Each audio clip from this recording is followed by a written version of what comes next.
tout le monde se souvient de l'été 2024, ça a été un été absolument incroyable, où la France est parvenue à faire nation, à faire les choses ensemble, et on avait envie de prolonger cette émotion, on avait envie de raconter cette histoire. Il y a 150 objets, il y a beaucoup de vidéos, il y a des vidéos interactives. On laisse beaucoup de place à la cérémonie de l'ouverture et avant aussi au relais de la flamme.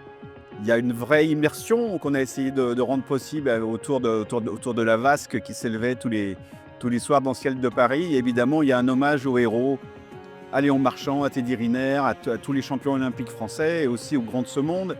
Donc voilà, on a voulu un peu rassembler au même endroit tout ce qui a rendu cet été 2024 inoubliable.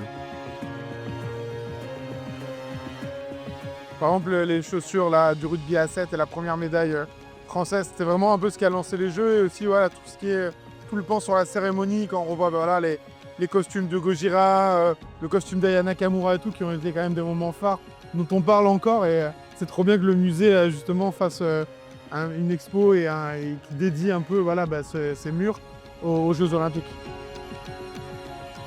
C'est très important d'avoir un musée des sports. Le sport français fait partie du patrimoine de notre pays.